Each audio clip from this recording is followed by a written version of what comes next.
formår at holde presset og oplevelsen af smerte i benene. Og det er Bagsværd Roklub og Holstebro, som er gået over først. Det er Bagsværd og Holstebro, som er gået over 1000 meter mærket først. Tæt fuldt af Hadsund, og på 4. pladsen er det Ægir. Det er Bagsværd og Holstebro, som duellerer her.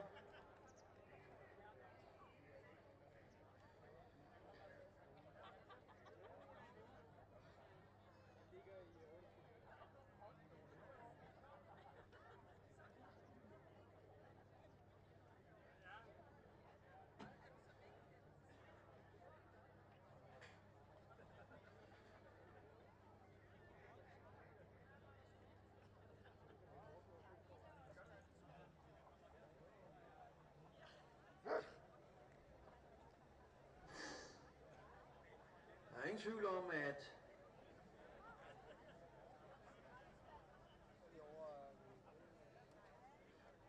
dette Danmarksmesterskab markerer finalen for konkurrenceroning i dansk roning, men der er dog stadig konkurrencer i spil. Vi har jo efterårsregattaen her på Bagsværd Sø den første weekend i oktober, og ugen efter har vi jo Harbour Race, som er den meget traditionsrige 8'er Cup inde i Københavns Havn, som er en konkurrence, som bliver arrangeret af Københavns Roklub, hvor der plejer at være mere end 40 8'er samlet i konkurrencen om at blive det bedste 8'er-mandskab.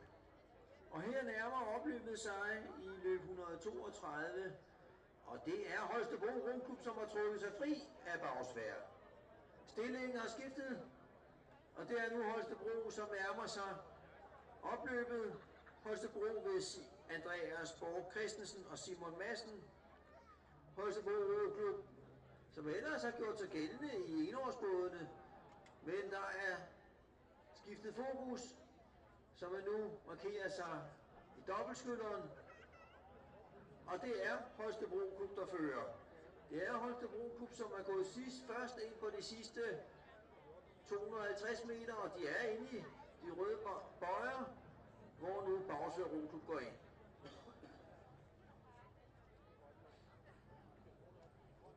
Det er Bagsværd Roklub på anden pladsen.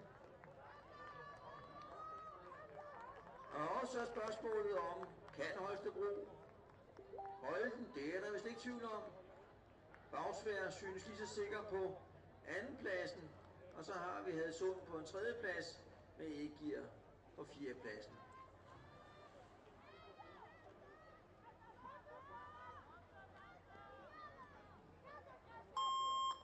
Yderst flot roning her af talenterne i dansk roning, hvor Holstebro Roklub vinder dette Danmarksmesterskab med Danmarksmesterskabsplaketter udgivet af Dansk Forening for Rosport. Det var altså Holstebro foran Bagsværd, nummer 3 Hadsund og Ægir på en 4. plads.